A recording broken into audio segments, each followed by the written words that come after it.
Hello students, कैसे हैं आप सब। उम्मीद करती हूँ आप सभी अच्छे ही होंगे। मैं आरती आप सभी का अपने परिवार फिजिक्स गुरु पर हार्दिक स्वागत करती हूँ। हमने इसमें पढ़ी थी CFT means crystal field theory. तो क्रिस्टल फील्ड थ्योरी में हमने कुछ पॉइंट्स पढ़े थे, जिसमें सबसे पहला पॉइंट था कि जो मेटल और लिगेंड की बॉन्डिंग होती है वो कैसी होती है। मेटल और लिगेंड के बीच जो बॉन्ड होता है वो प्योरली आयनिक बॉन्ड होता है। कैसा बॉन्ड होता है? प्योरली आयनिक बॉन्ड होता है। और जिसमें जो मेटल होता है, मेटल सेकंड पॉइंट था हमारा, जो मेटल होता है वो इलेक्ट्रॉन्स को एक्सेप्ट करता है। और इसी के जस्ट अपोजिट जो लिगेंड होता है, वो इलेक्ट्रॉन्स को डोनेट करता है। जब मेटल एक्सेप्ट करेगा और लिगेंड इलेक्ट्रॉन्स को डोनेट करेगा तो उसमें क्या होगा? उसमें बॉन्डिंग होगी। लेकिन जो मेटल होगा उसको इलेक्ट्रॉन्स एक्सेप्ट करने के लिए एक एम्प्टी ऑर्बिटल प्रोवाइड कराना होगा लिगेंड को। जब लिगेंड को एम्प्टी ऑर्बिटल मिलेगा तो फिर वो अपने फ्री इलेक्ट्रॉन्स को लिगेंड को, इसको मेटल को दे देगा। और जब वो मेटल को फ्री इलेक्ट्रॉन्स दे देगा तो फिर वे ओवरलैप करेंगे, और ओवरलैप करने के बाद जो ऑर्बिटल बनता है उसको कहते हैं हाइब्रिड ऑर्बिटल्स। और तब ये हाइब्रिड ऑर्बिटल्स बना लेंगे। फोर्थ पॉइंट हो गया था इसमें हमारा, हाइब्रिड ऑर्बिटल्स बनाते हैं ओवरलैप करके।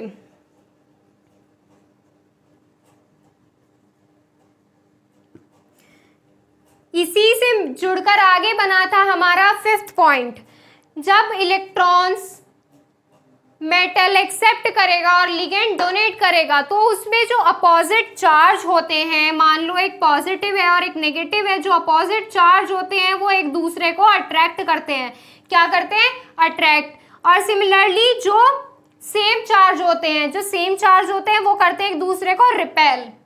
तो इसमें भी सेम ऐसे ही हुआ था। जो हमारा फिफ्थ पॉइंट था, इसमें जो डी सब शेल के इलेक्ट्रॉन्स थे और लिगेंड के इलेक्ट्रॉन्स थे वो एक दूसरे को रिपेल कर रहे थे, और उनका रिपल्सन ऑफ मैग्नीट्यूड की वजह से जो डी सब शेल स्प्लिट हो गया था। और स्प्लिटिंग होने की वजह से उसमें एक एनर्जी गैप भी आ गया था। तो जब उसमें स्प्लिटिंग हो गई तो फिफ्थ पॉइंट क्या था हमारा?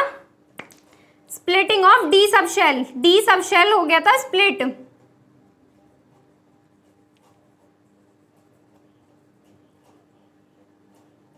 डी सब शेल स्प्लिट हो गया था या मेटल स्प्लिट हो गया था। अब जो स्प्लिटिंग थी वो डिपेंड करती थी किन चीजों पे? दो चीजों पे डिपेंड करती थी। स्प्लिटिंग डिपेंड करती थी नेचर ऑफ लिगेंड, कि लिगेंड की नेचर कैसी है, मींस स्ट्रॉन्ग फील्ड है या वीक फील्ड लिगेंड है, नेचर ऑफ लिगेंड। और दूसरी चीज क्या थी? Magnitude of repulsion force.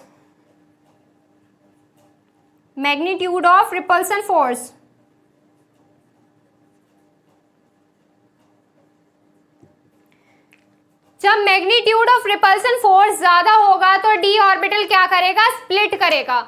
Six point था हमारा ये। अब आते हैं सेवंथ पॉइंट पे। सेवंथ पॉइंट था कि जब डी ऑर्बिटल स्प्लिट करता था तो उसमें एक एनर्जी गैप बन जाता था। किसके बीच एनर्जी गैप बन जाता था? लो एनर्जी लेवल और हाई एनर्जी लेवल के बीच। तो जो एनर्जी गैप बनता था उसको बोलते थे हम स्प्लिटिंग एनर्जी गैप या ऑर्बिटल स्प्लिटिंग एनर्जी गैप। क्या बनता था? Energy gap. और इसको हम किससे रिप्रेजेंट करते थे? हम इसको डेल्टा से। और एक अदर पैरामीटर और भी था, वो क्या था? D Q. और ये डी क्यू जो था वो 10 टाइम्स ऑफ डेल्टा था, which is D Q is equal to 10 delta. जब एनर्जी गैप बना था, डी ऑर्बिटल स्प्लिट हुआ था, तो उसमें एक नेचर और बनी थी, एक पॉइंट और बना था उसमें। जो हमारा 8th पॉइंट था वो ये था कि कलर्ड नेचर।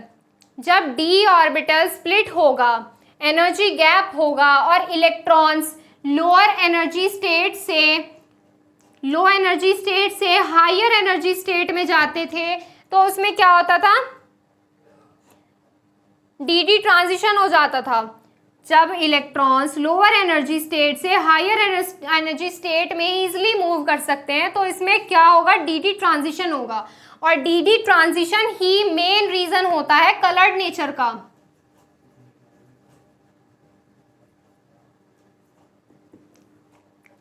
ये हो गया हमारा पॉइंट, कलर्ड नेचर। इसके बाद हमने क्या पढ़ा था, इसके बाद हमने पढ़ा था मैग्नेटिक बिहेवियर। क्या पढ़ा था, 9th पॉइंट हमारा मैग्नेटिक बिहेवियर। मैग्नेटिक बिहेवियर हमने ये पढ़ा था जिसमें अनपेयर्ड इलेक्ट्रॉन्स होते हैं, जिसमें अनपेयर्ड इलेक्ट्रॉन्स होते हैं वो होते हैं पैरामैग्नेटिक। और जिस सबशेल में सारे पेयर्ड इलेक्ट्रॉन्स होते हैं वो होते हैं डायामैग्नेटिक। कैसे होते हैं, डायामैग्नेटिक। और अब हम इसमें आगे पढ़ेंगे कि जो लिगेंड की नेचर स्ट्रॉन्ग फील्ड होती है, वीक फील्ड होती है, ये हम इसमें आगे पढ़ेंगे। और इनर ऑर्बिटल है और आउटर ऑर्बिटल है, स्पिन कैसा है, लो स्पिन है, हाई स्पिन है, ये हमारे थे अदर पॉइंट्स। तो अब हम इसमें आगे बढ़ेंगे। इसमें आगे बढ़ते हुए हम क्या करेंगे, सबसे पहला टॉपिक हम इसमें करेंगे crystal field splitting of octahedral complex. Octahedral complex में जो क्रिस्टल फील्ड स्प्लिटिंग होती है हम पहले उसको पढ़ेंगे। तो इसमें आइए आगे बढ़ते हैं, लेकिन उससे पहले आप ये देख लीजिए, अगर आपको किसी भी चीज़ में कोई डाउट होता है क्लासेस में या वीडियोस में किसी भी चीज़ को लेकर, टाइमिंग को लेकर, तो आप हमसे यहाँ पर पूछ सकते हैं। इंस्टाग्राम पर आप हमसे क्वेश्चंस पूछ सकते हैं। इंस्टाग्राम पे जाकर आप हमें इनबॉक्स में डीएम कर सकते हैं, मैसेज कर सकते हैं। और इंस्टाग्राम पर पहले आपको फॉलो करना होगा, और फॉलो करने के लिए आपको जाना होगा physics_guru_India। इस आईडी पर जाकर फॉलो कीजिए। और टेलीग्राम ग्रुप जहां पर आपको सारी वीडियोस मिल जाएंगी, सारी वीडियोस, नोट्स, जो भी हमने इंफॉर्मेशन डाली हुई है किसी चीज़ के लिए, क्लासेस की इंफॉर्मेशन आपको सब पहले उधर ही मिल जाएंगी। तो हमें टेलीग्राम पर ज्वाइन करने के लिए आपको प्ले स्टोर से, सबसे पहले प्ले स्टोर से टेलीग्राम इंस्टॉल करना होगा। और टेलीग्राम इंस्टॉल करने के बाद फिजिक्स गुरु इंडिया डालकर वहाँ से ज्वाइन होना है।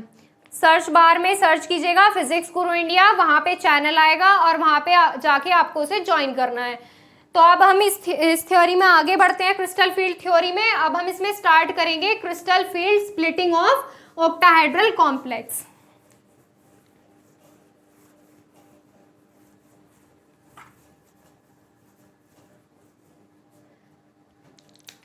देखो, ऑक्टाहेड्रल कॉम्प्लेक्स में जो होते हैं 6 मोनोडेंटेट लिगेंड्स होते हैं। कितने होते हैं, 6 मोनोडेंटेट लिगेंड्स होते हैं जो कि सेंट्रल मेटल से अटैच्ड होते हैं।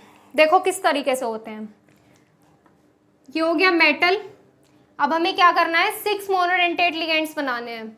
अब हम कैसे बनाएंगे, ये देखो, ये हो गया, ये हो गया, ये हो गया, ये हो गया। इस तरीके से तो हमारे देखो लिगेंड्स जुड़े होते हैं। क्या होते हैं, लिगेंड्स जुड़े होते हैं।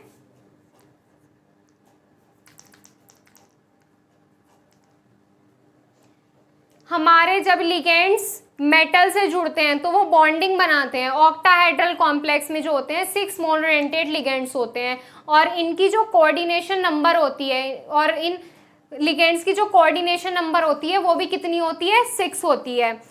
और हमने अभी ये भी पढ़ा था, जब लिगेंड जो होता है वो मूव करता है, किसकी तरफ मूव करता है, लिगेंड किसकी तरफ मूव करता है, मेटल की तरफ। जब लिगेंड हमारा मेटल की तरफ मूव करता है तो उसमें क्या करता है, एक रिपल्सन फोर्स वर्क करता है।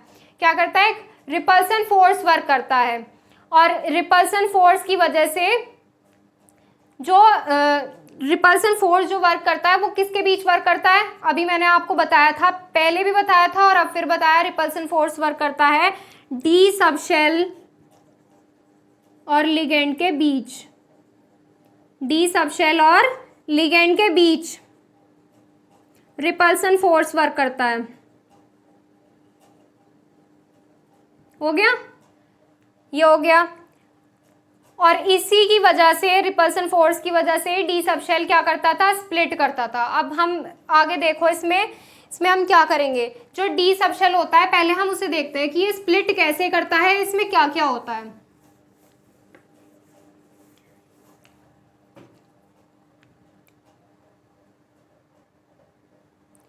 जो डी सबशेल होता है वो 5 ऑर्बिटल्स में बटा होता है। किस में बटा होता है, 5 ऑर्बिटल्स में, 1 2 3 4 5 ऑर्बिटल्स में बटा होता है, जिसमें 2 ग्रुप होते हैं, एक लो एनर्जी स्टेट होता है और एक हाई एनर्जी स्टेट होता है। क्या होता है, लो एनर्जी स्टेट होता है और एक हाई एनर्जी स्टेट होता है। सबसे पहले ये देख लीजिए, जो फर्स्ट वाला ऑर्बिटल होता है उसको बोलते हैं डी एक्स वाई, इसको बोलते हैं डी एक्स वाई। सेकेंड होता है डी वाई जेड, क्या होता है, डी वाई जेड। थर्ड जो होता है वो होता है D X Z, D X Z. जो फोर्थ होता है D X square minus Y square, ये होता है। और जो लास्ट वाला ऑर्बिटल होता है उसको बोलते हैं डी जेड स्क्वायर। क्या होते हैं, डी जेड स्क्वायर। अब देखो ये कैसे बने, ये जो ये हैं ये कैसे बने, ये बनते हैं जब किसी भी ग्राफ में, देखो मैं बना के दिखाती हूँ। मान लीजिए हमने 2 एक्सिस ले लिए, इसमें क्या दिया हुआ है, एक एक्स एक्सिस ले लिया और एक वाई एक्सिस ले लिया। तो जो हमारे इसमें लोब्स बनते हैं वो बनते हैं बिटवीन द एक्सिस। कैसे बनते हैं, बिटवीन द एक्सिस। और जब लोब्स बिटवीन द एक्सिस बनेंगे तो वो कैसे बनेंगे, एक्स एक्सिस के लिए और वाई एक्सिस के लिए ऐसे बनेंगे। ये क्या हो गए, लोब्स हो गए। तो जो हमारा एक्स एक्सिस के लिए हो गया वो ये हो गया और वाई एक्सिस के लिए हो गया जो ये हो गया। तो इसको हम, इस ऑर्बिटल को क्या बोलेंगे, डी एक्स और वाई। ऐसे ही हम सेकंड के लिए करेंगे। इसमें भी हमें 2 एक्सिस लेने हैं। कौन कौन से लेने हैं, वाई और जेड। इसमें हमने एक्सिस ले लिया वाई और जेड। इसमें भी क्या होगा, इस एक्सिस में हमें जो लूप्स बनाने हैं वो बिटवीन द एक्सिस बनाने हैं। क्या बनाने, लोअर एनर्जी स्टेट में जो लूप्स बनते हैं वो बिटवीन द एक्सिस बनते हैं। कैसे बनते हैं, बिटवीन द एक्सिस। तो हम एक्सिस के बीच में जब लूप्स बनाएंगे तो ये हो गया, ये हो गया, और ये कैसे रखा जाएगा, इसका नाम D Y Z. Similarly third वाले का बनाएंगे। इसमें कौन कौन से एक्सिस लेने हैं, डी एक्स और डी एक्स जेड है, तो इसमें कौन से एक्सिस लेंगे, एक्स और जेड एक्सिस। हो गया, इसमें ये लूप्स हो गए। एक्स एक्सिस के बीच ये लूप हो गया और वाई एक्सिस के लिए, जेड एक्सिस के लिए ये हो गया। तो इसका नाम रखेंगे डी एक्स जेड। ये तो हो गए 3 जो ऑलमोस्ट सिमिलर सेम एनर्जी रखते हैं, जो ऑलमोस्ट सेम एनर्जी रखते हैं। अब बात करते हैं इनकी। इन दोनों की एनर्जी क्या होती है, सेम होती है। इन दोनों की एनर्जी ऑलमोस्ट सेम होती है, लेकिन इनके जो लूप्स होते हैं वो एक्सिस के बीच में नहीं बनते, वो एक्सिस के ऊपर बनते हैं। जो ये सेम एनर्जी के जो लास्ट के 2 ऑर्बिटल हैं इनके लूप्स बनते हैं अलोंग द एक्सिस। कैसे बनते हैं, अलोंग द एक्सिस। देखो इसमें आगे अलोंग द एक्सिस लूप्स कैसे बनेंगे इसके,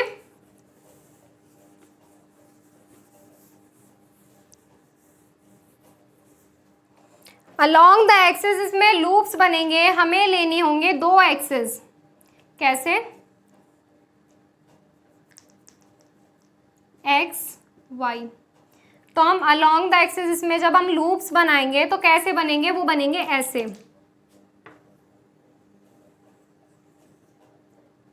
ठीक है, और वाई एक्सिस पे कैसे बनेंगे, ऐसे। ठीक है, वाई एक्सिस में कैसे लूप्स बनेंगे, ऐसे। तो इसको क्या नाम दिया हमने, D X square minus Y square. ये लूप हो गया, ये हो गया, ये वाई एक्सिस के अलोंग हो गए और ये एक्स एक्सिस के अलोंग हो गए। ठीक है, सिमिलरली इसका लूप बनेगा, इसका लूप कैसे बनेगा, एक हमें ऐसे बनाना है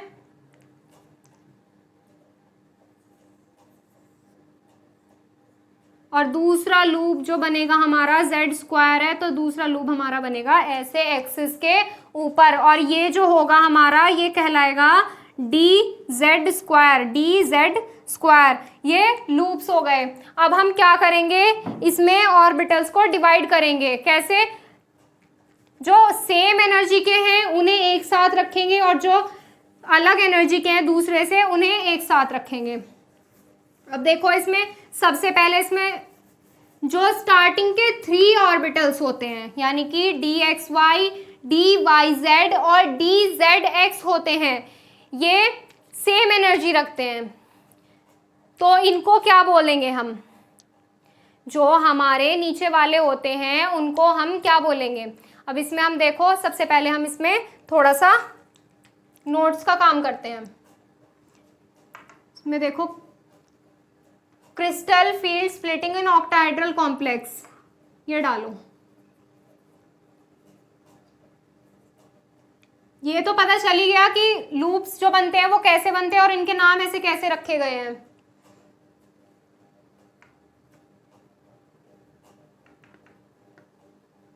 इस मेथड से आप टेट्राहेड्रल कॉम्प्लेक्स की भी निकाल सकते हो कि कौन से 3 ऑर्बिटल्स की एनर्जी सेम होती है, कौन से 3 ऑर्बिटल्स की एनर्जी कम होती है और कौन से ऑर्बिटल्स की 2 ऑर्बिटल्स की एनर्जी ज्यादा होती है।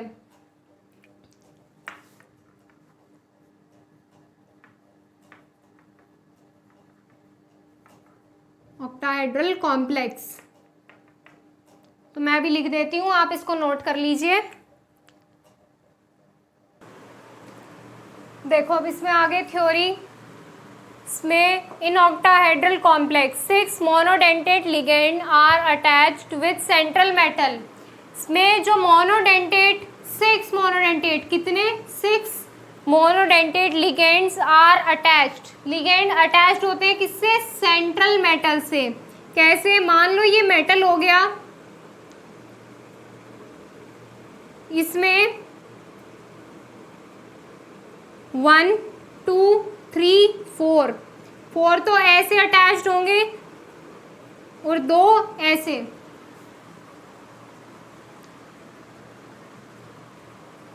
ये हो गए 6 मोनोडेंटेट लिगेंड जो सेंट्रल मेटल से अटैच्ड होते हैं। इन octahedral complex coordination number is 6। Octahedral complex की जो कोऑर्डिनेशन नंबर होती है वो 6 होती है।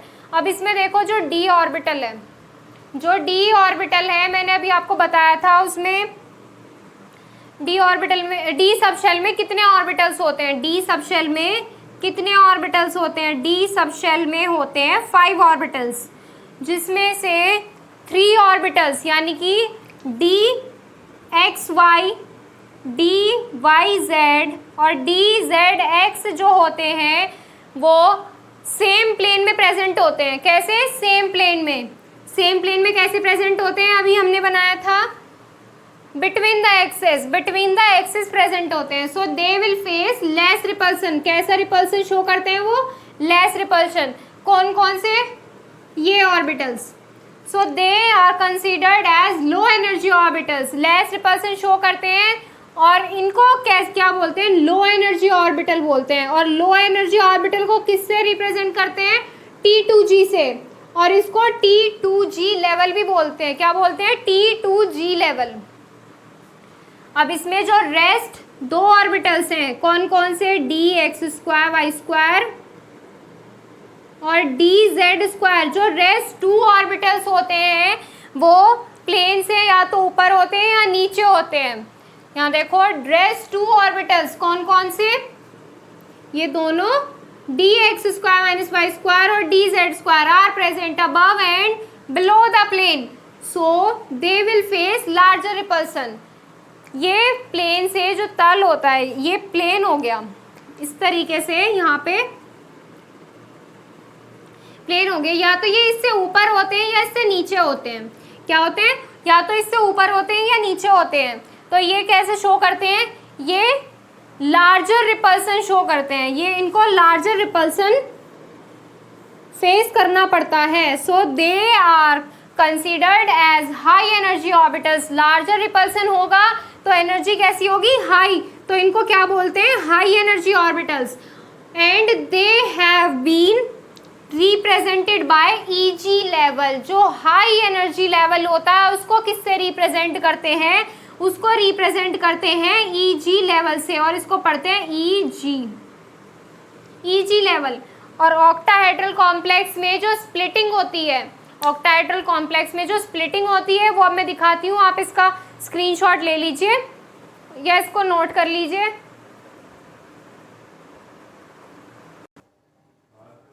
तो अब इसमें आगे देखिए कि जो डी सबशेल जो है वो ऑक्टाहेड्रल कॉम्प्लेक्स के लिए कैसे स्प्लिट होगा। तो इसमें स्प्लिटिंग के लिए देखिए डी सबशेल में 5 ऑर्बिटल्स होते हैं,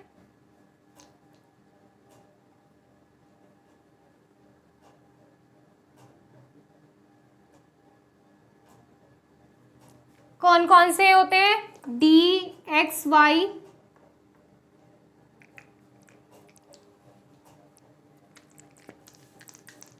D X Y, D Y Z, D Z X, T X square Y square, D Z square. अब इसमें ये 5 ऑर्बिटल्स हो गए, जिसमें से जो स्टार्टिंग के 3 ऑर्बिटल्स होते हैं वो सेम एनर्जी के होते हैं, जो स्टार्टिंग के 3 ऑर्बिटल्स होते हैं ये सेम एनर्जी के होते हैं, और ये लो एनर्जी ऑर्बिटल्स होते हैं। और ये जो 2 ऑर्बिटल होते हैं ये प्लेन से या तो ऊपर होते हैं नीचे होते हैं, जो प्लेन से ऊपर या नीचे होते हैं ये हाई रिपल्सन शो करते हैं, और हाई रिपल्सन शो करने की वजह से इनको हाई एनर्जी ऑर्बिटल्स बोलते हैं। तो अब प्लेन हो गया ये। जो लो एनर्जी ऑर्बिटल्स होते हैं, जो लो एनर्जी ऑर्बिटल्स होते हैं वो जाएंगे प्लेन से नीचे, क्योंकि ये इनकी एनर्जी लो है।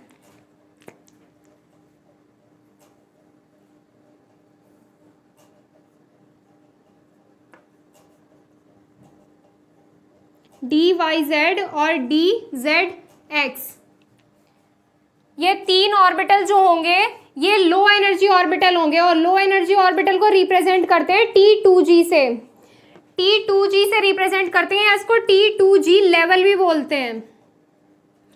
और ये जो लास्ट के 2 ऑर्बिटल्स बचे हुए हैं इसमें, ये 2 ऑर्बिटल रिप्रेजेंट करते हैं high energy level.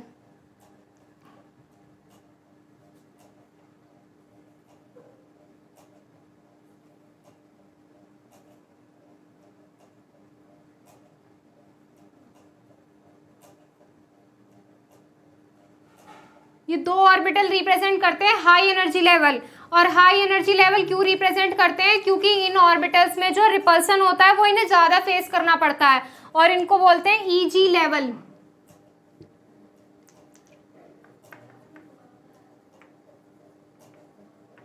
Easy level इनको बोलते हैं ईजी लेवल। और इसके बीच ये जो स्पेस होता है, ये गैप जो होता है इसको बोलते हैं एनर्जी गैप, और इसे हम शो करेंगे डेल्टा नॉट से। डेल्टा नॉट, इसमें जो नॉट है ये ऑक्टाहेड्रल कॉम्प्लेक्स के लिए दिखाई गई है। जो क्रिस्टल फील्ड थ्योरी में हमने एनर्जी गैप पढ़ा था, जो डी ऑर्बिटल स्प्लिट होने की वजह से बना था, उसको हमने रिप्रेजेंट किया था डेल्टा से, और यहाँ पे ऑक्टाहेड्रल कॉम्प्लेक्स के लिए इसे हम शो करेंगे डेल्टा नॉट से।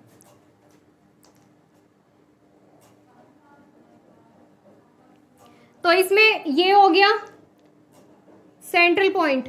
अब इसमें देखो इसकी एनर्जी कैसे पता करेंगे हम। इसकी एनर्जी पता करने के लिए हमें जो टोटल ऑर्बिटल्स हैं, टोटल ऑर्बिटल्स कितने हैं 5, तो डिनोमिनेटर में तो जाएंगे 5, और कितने ऑर्बिटल्स है 3 है नीचे आउट ऑफ 2, तो ऊपर आएगा 2। क्योंकि इनकी एनर्जी है लो, इनकी एनर्जी है लो तो ये शो करेंगे माइनस से। और ये जो है ऑर्बिटल्स, टोटल ऑर्बिटल्स कितने हैं 5 आउट ऑफ 3, तो न्यूमिनेटर में जाएगा 3। और कैसे हाई एनर्जी ऑर्बिटल्स में, तो इसलिए किससे रिप्रेजेंट, किससे क्या साइन आएगा इसमें, प्लस आएगा। जब हम इनको सॉल्व करेंगे तो ये आएगा -0.4, और ये कितना आएगा +0.6। तो इनकी एनर्जी जो होगी, लो एनर्जी ऑर्बिटल जो होंगे, इनका जो एनर्जी गैप होगा वो 0.4 माइनस 0.4 होगा, और जो हाई एनर्जी ऑर्बिटल्स होगा उसका 0.6 होगा। तो ये तो हो गई डी ऑर्बिटल की स्प्लिटिंग की कितनी एनर्जी होती है, कौन सा लो एनर्जी लेवल होता है, कौन सा हाई एनर्जी लेवल होता है, और किसको किससे रिप्रेजेंट करते हैं। तो अब हम इसमें कल आगे पढ़ेंगे कि डी ऑर्बिटल में जो डी ब्लॉक है, डी ब्लॉक में ऑर्बिटल में कौन से में कितनी एनर्जी होती है और उसको किससे रिप्रेजेंट करते हैं। तो आज के लिए बस इतना ही, कल मिलेंगे, इस टॉपिक को आगे बढ़ाएंगे। So thank you so much. और इस टॉपिक को आप इसका स्क्रीनशॉट ले लीजिए।